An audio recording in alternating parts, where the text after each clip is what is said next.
why I feel able to make a claim like we have a plan to end homelessness. Yeah. When the government is spending hundreds of millions of pounds a year and they're not achieving it, and the charities are spending even more and not achieving it. Right? When there are that many people working in government, charity, local councils, at street level dealing with homelessness, and they hear someone like me say something like that, they want to punch me in the face, which I understand. But we've got an interview set up next week with a guy who works in social care, and because this is a guy who came across something that I said on a video and asked exactly the question, like, what does he think he is? Okay, right? Interesting. How dare he say something like that when we're out there trying to do seeing the misery, dealing with this nightmare, and it's a nightmare, it's a huge nightmare. How the hell? And so I've got to be incredibly careful that I can qualify it. Yeah. What I'm saying. In a nutshell, as briefly as possible, it is my observation that the caring professionals mostly exist in that long tail of 90% of agents with not much business. Okay. Right? They're good agents, terrible at marketing. Okay. They're terrible at self-promoting themselves. They can't even defend their fee, but they are actually a good agent. They genuinely care, and they are experienced, and they do get results for their customers, but they are invisible to the public. And they have to spend an enormous amount of energy and time and money fighting the big marketing budgets just to get noticed and to pick up the scraps of instructions that they can manage. And you're literally talking 4 instructions versus 40. Yeah. The agents with 40 instructions are not 10 times better than the agents with 4. Right? Now, try to imagine how many of those there are in the whole country, right? We're talking about 90% of agents, so we're talking about 18,000 Agents, companies. Yeah, companies, yeah.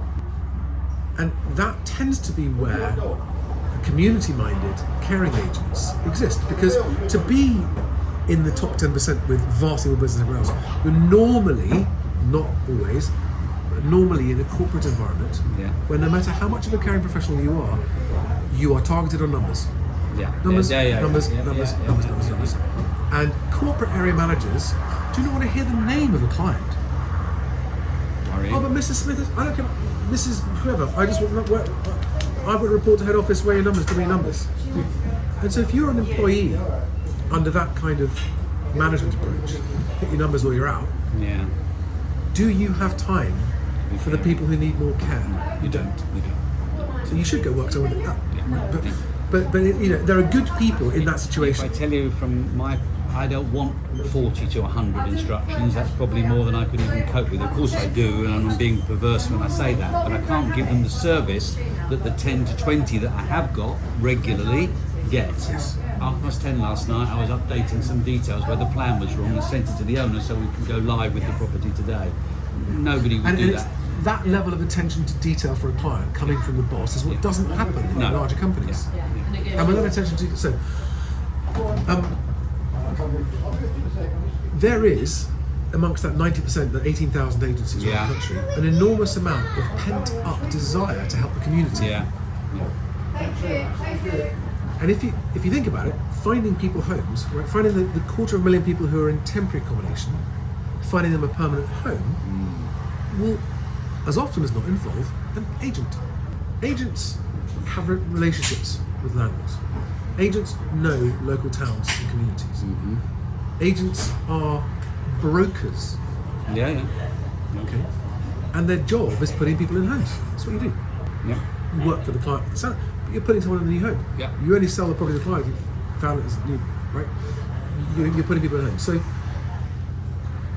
the government is spending £500 million a year, give or take, right, ups and downs, on trying to combat homelessness.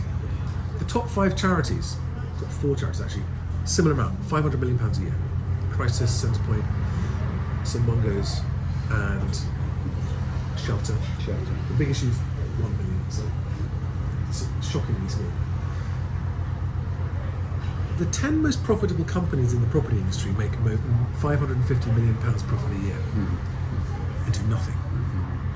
And they do nothing for homelessness. Now imagine, even if just those 10 companies decided to point some of their resources. No, I'm not talking about donations. I'm talking about, we're in the business of putting people in homes. Why don't we start to allow our staff To work with one day a month to work for homeless? Why don't we start to share our advertising space with local homelessness charities? It won't cost us anything. No. What will our customers think of us if we do that? Yeah. What will our staff think of us if we do that? Yeah. But no, £500 million. Because they've got shareholders and directors, which is what you said a few minutes ago. Yeah. Supermarkets give huge amounts of food to food banks. Yeah. The property industry gives, frankly, nothing. It makes billions. Unfortunately, the public think estate agents make billions. Yeah. Not true. No. A very, very small number of agents make lots, and everyone else sweats the nuts off to make a living. Yeah. Because your average instruction value is pretty much quadruple the national average. I get that. So put yourself in their shoes. Yeah, how much harder How they gotta hard is work. their work? Yeah. Right? But if we can dismantle unfair competitive advantage with BestAgent, there will be a landslide of business comes away from those market leaders that don't deserve it and gets shared out amongst all those smaller agents. Okay. That benefits the movers who end up with a better agent first time, Yeah. have a better move first time. Those agents start to get their revenue start to go up and are therefore more able to say, I'm going to help out locally, their budget for compassion and caring and local community stuff will improve if they do their business, right? Along with the other strategies I'm about to mention to you on the homelessness side, those community-minded local agents are the last piece in the puzzle of ending homelessness. A few other things need to happen first, and that's what I intend to try and bring about by lobbying those 10 big companies to say, hey guys, how much are you doing for homelessness? Wait, sorry, nothing? Did you say nothing?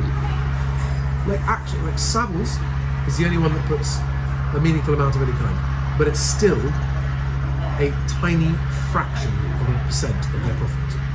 It's interesting because you would think it would be a great marketing tool to use. Homelessness. I see where you're going. Right. Yeah. So what I intend to do, because BestAgent does not have a marketing budget, Okay. so I intend to use the objective of ending homelessness to get PR. Okay. Yeah.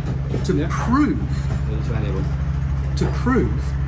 that committing resources in the property industry to ending homelessness is a profitable thing Yeah. to Okay. do. Same thing. Yeah. Right? Similar thing. Yeah. So okay. So I want to say to the big companies, you're not doing it yet. Okay, I think you should be doing it, and I'm going to do it to prove to you that it can be done. Yeah. And I'm going to be videoing interviews. I want to try and get an interview with Peter Brooks Johnson Oh yeah. and all the others. And BestAgent's commitment, which is on our homepage now and has been for a while, is we will keep all the money we make from selling leads to agents. So if you buy an instruction from us because you've got to find your agent and you pay us the instruction fee for that, or if you get a viewing lead that you want to accept, it's a pay per lead if you want to, right? That's our bread and butter. Yes. We keep that. Any referral commission you make, 100% of the profits of that in perpetuity are going to go towards ending